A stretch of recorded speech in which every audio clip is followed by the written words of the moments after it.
আজকে Louise Hay you can heal your লাইফের 4th chapter. Is it true? মানে এটা কি সত্যি? আমার সামনে যদি হাফ গ্লাস জলে ভরা হাফ গ্লাস এসে পৌঁছায়, তো আমি সেটাকে কি বলবো? হাফ গ্লাস ভর্তি আছে বলবো, নাকি হাফ গ্লাস তো খালিই আছে বলবো? সেটা আমার উপরে ডিপেন্ড করছে যে আমি কি বলবো, সেটা আমি কিভাবে নিচ্ছি, আমি কিভাবে দেখছি, সেটাই আমি বলবো। তো ফাইন্যান্সিয়ালি অনেক সময় আমাদের সিচুয়েশন খারাপ হয়ে যায়, হেলথ সিচুয়েশন খারাপ হয়, রিলেশন খারাপ হয়। তো এইগুলোকেও ঠিক সেইভাবে দেখতে বলছেন। অনেক সময় আমরা ভাবি যে আমি তো আনওয়ার্দি, আমার কাছে টাকা পয়সা টেকেই না, আসেই না, ইনকাম আমার হচ্ছেই না, করতে পারছি না। তো এই ধরনের আমরা ভাবতে থাকি, বলতে থাকি। তো এগুলো কি সত্যি? যদি সত্যি হয় তাহলে কিন্তু আমাদেরকে ভাবতে হবে যে আমি এটা চাইছি কি না। আমি কি চাইছি বা চাই যে হ্যাঁ আমার টাকা পয়সার কন্ডিশন ভালো না হোক, তাহলে বলতে থাকতে পারি। আর যদি চাই ভালো হোক, তাহলে কিন্তু এগুলো বলা বন্ধ করতে হবে। পয়েন্ট অফ পাওয়ার সবসময় প্রেজেন্ট মোমেন্টে, যা কিছুই আমাদের জীবনে হোক না কেন সেটাকে শিফট করে দেওয়ার ক্ষমতা আমাদের এই মুহূর্তে আমাদের হাতে আছে। শুধু চিন্তা শক্তিগুলোকে পাল্টাতে হবে। তো উনি বলছেন যে no matter how tough situation is, it is only an outer result of our inner thought. ভেতরে কি ভাবছি না ভাবছি সেইগুলোই কিন্তু আমাদের জীবনে আমাদের সামনে এসে উপস্থিত হয়।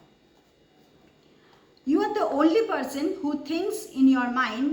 You are the power and authority in your world.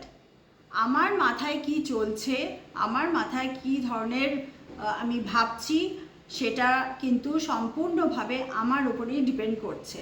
সেইখানে কেউ এসে কাজ করছে না, আমিই কাজ করছি। আমার চিন্তাভাবনার দায়িত্ব আমাকেই নিতে হবে।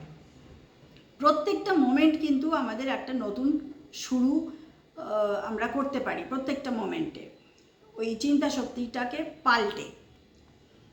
উনি বলছেন যে স্টপ ফর আ মোমেন্ট, একবার চেক করো তোমার জীবনে কি কি তোমার চলছে জীবনে, এবং তুমি কি কি ভাবছো, তোমার মাথায় কি কি চিন্তা ভাবনা কীরকম চলছে।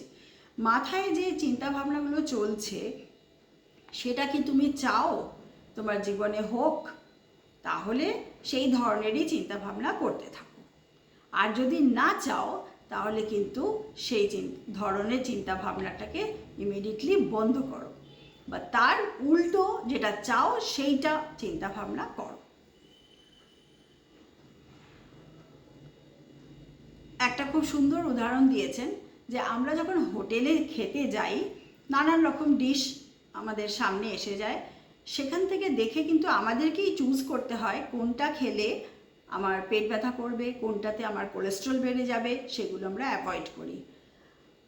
খাবারের বদলে যদি অনেকগুলো ডিশ সামনে আসে যেখানে খাবার নেই, এক ডিশ ভর্তি দুঃখ আছে, এক ডিশ ভর্তি আনন্দ আছে, এক ডিশ ভর্তি ভালোবাসা আছে, আরেকটাতে ঘৃণা আছে, সেইখান থেকে আমাদের চুজ করে নিতে হবে যেটা আমাদের ফিউচারের জন্য আমাদের সাহায্য করবে। তো কোনটা আমরা চুজ করব? দুঃখে ভরা ডিশটা নাকি আনন্দে ভরা ডিশটা? সেটা আমাদের ওপরেই ডিপেন্ড করছে আমি কোনটা খাবো, আমি কোনটা নেব, যেটা আমার ফিউচারকে তৈরি করবে। তো এইভাবে আমাদের জীবন কাজ করে। আমাদের চিন্তা শক্তিকে পাল্টাতে বলছেন বারে বারে। উনি এটাও বলেছেন যে এই জিনিসগুলো স্কুলে বাচ্চাদের শেখানো দরকার। পড়াশোনার পাশাপাশি যে আমাদের জীবনটা কিভাবে কাজ করে সেইটাও কিন্তু স্কুলে শেখানো দরকার। তাহলে বাচ্চারা যদি ছোট থেকেই জেনে বুঝে বড় হয় যে এইভাবে তাদের জীবন তৈরি হবে, তাদের ফিউচার তৈরি হবে, কত ভালো একটা জেনারেশন তাহলে আমরা ক্রিয়েট করতে পারবো। ধন্যবাদ।